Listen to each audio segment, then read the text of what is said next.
Have you ever looked at a food label, seen 20 or 30 grams of proteins and thought, perfect, that's great for building muscle?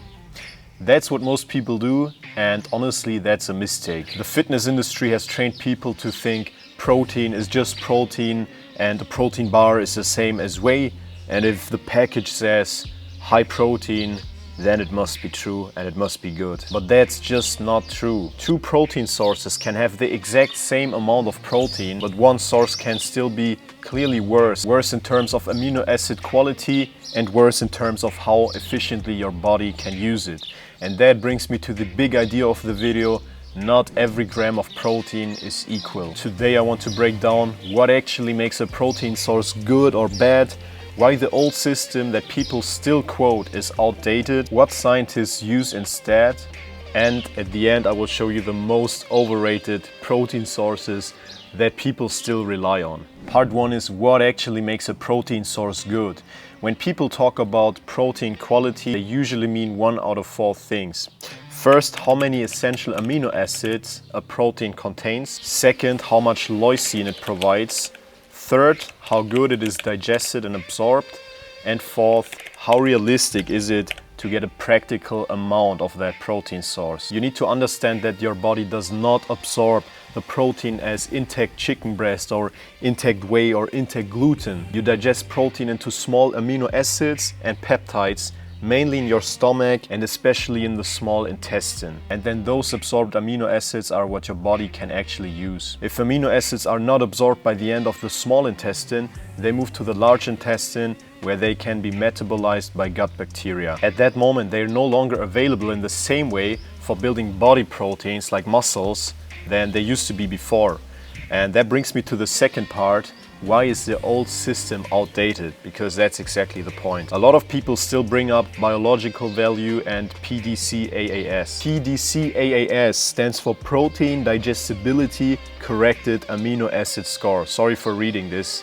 English is not my mother language. It was used for years to estimate protein quality, but it has some major limitations. The FAO later recommended replacing it with a new system called DIAAS, which stands for Digestible Indispensable Amino Acid Score. The first problem of the PDCAAS system was it mainly looked what was left after digestion based on stool measurements. And the problem with that is once the protein has reached the large intestine, bacteria has already altered it. So this method can make a protein look better than the amino acids that were actually absorbed in the small intestine. DIAAS, the new system, instead focuses on allele digestibility, which means digestibility at the end of the small intestine, and that's much closer to what your body actually absorbs. The second problem with the old system is that it focused on the overall digestibility and not the digestibility of one certain amino acid. But muscle growth is limited by the weakest link.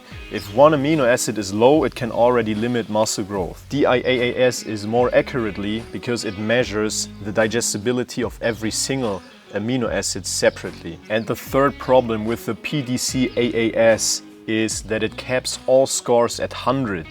So whey protein might be way better than another protein source, but they still get the same score, 100. And on paper that means they're equally good, but actually they are not. So with the older system, many proteins looked more similar to each other than they actually are.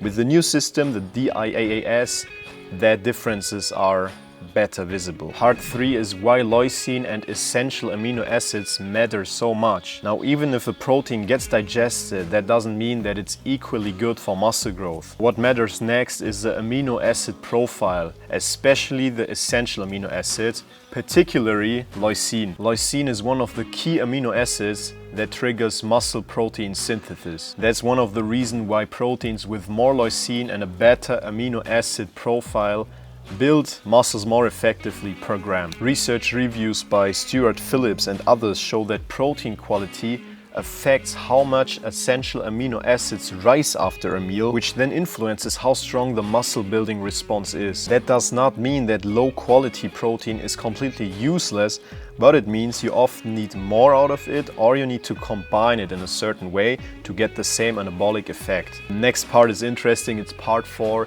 does protein quality matter if the overall protein amount is high enough? A 2025 meta-analysis found out that animal protein had a small advantage for lean mass, but the difference was context dependent and generally smaller when a sufficient amount of proteins was reached. There's also a 2023 control study with young adults who followed a high protein diet, some of them with a vegan diet and some of them with an omnivorous diet. And it came out that they had pretty similar muscle protein synthesis rates and also similar muscle growth during the resistance training. And there was even a 2024 study with middle-aged women that found out that meals with complete, complementary and incomplete amino acid profile led to the same 24-hour results and the same muscle protein synthesis as long as the total protein intake was the same. So the honest scientific position is, yes, protein quality matters, but the overall design of the diet and the structure matters way more. Part 5 are the most overrated protein sources. And again, overrated does not mean useless. In my opinion, people just give these sources more credits than they deserve. Number 1 is protein bars. They look perfect on paper, but they often use collagen, which is not a complete muscle building protein. So 20 grams of a protein bar does not act like 20 grams of whey. Second one is rice protein. It can work, but it's less efficient per gram because it's incomplete in lysine. That means you often need a higher dose to get the same effect as whey. Third one is seitan. It looks super high in protein, but it's basically just wheat gluten, which is also super low in lysine. Fourth one is pea protein. And I also know so many people that told me, yeah, it's pretty high in protein, looks good, the numbers are fine, but it's very low in methionine, and this is also an issue. And number 5 is not an amino acid problem. It's deli meats and cold cuts. And the reason why I put that on the list is they're highly processed. So there are even studies that show that eating cold cuts, eating sliced turkey, sliced ham daily can be even unhealthier than smoking cigarettes on a daily basis. So the issue isn't protein itself, but it's high in sodium, high in nitrates, and generally highly processed. Eating it here and there, probably once a week, is okay, but I would not recommend eating it more often, and overall it's a very overrated protein source. So we come to the practical conclusion.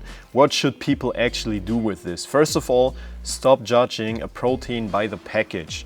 Only because it says 20 grams of proteins or high protein on the package doesn't mean that it's actually a good muscle building tool. So the real message of this video is protein is not about quantity, it's about quality, context, and what you can actually use. If you want more free value about building muscle and losing fat, check the first link in the description and sign up for the free newsletter. It's in English and in German, and you can check it. Otherwise, thank you so much for watching the video. If you want to support me, subscribe for the channel and leave a like. See you at the next one.